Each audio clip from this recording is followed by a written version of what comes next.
Cette nouvelle canalisation va arriver en lieu et place de l'ancienne canalisation qui datait des années 70 et qui menaçait de rupture et de casse de façon assez proche. Et donc le projet de Vendéo a été d'apporter une nouvelle canalisation pour alimenter la ville des Sables-d'Olonne en extérieur de cette ville, en extérieur des lieux urbanisés.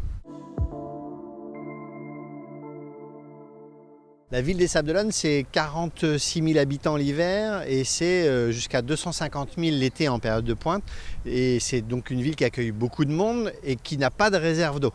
et qui n'a pas de ressources en eau propre. L'eau potable qui est consommée aux Sables-d'Olonne, elle vient de la solidarité des Vendéens.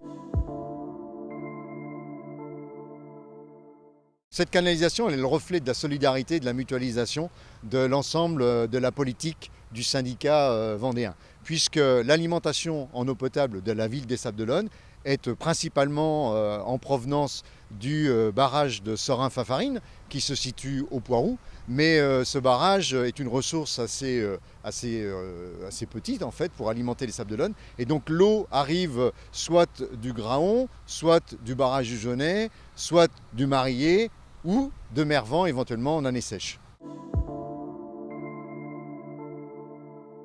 Ce chantier a démarré il y a environ un mois et demi, donc au mois d'avril, et va se prolonger sur 8 mois, pour une mise en distribution eau potable sur la fin de l'année 2023. La particularité de ce chantier est en fait d'éviter la gêne pour la circulation, qui est importante à l'entrée de l'agglomération des Sables-d'Olonne, et qui plus est en période estivale. Et de façon à éviter des traversées de route importantes, qui sont à la fois des cicatrices qu'on laisse sur les chaussées, ce chantier a ceci de particulier que nous allons réaliser des fonçages horizontaux, c'est-à-dire que nous allons passer sous la voie par un système de canalisation qui vient sous la voie sans perturber la circulation, sans venir poser une cicatrice sur cette voirie. La nouvelle canalisation est prévue pour une durée de 40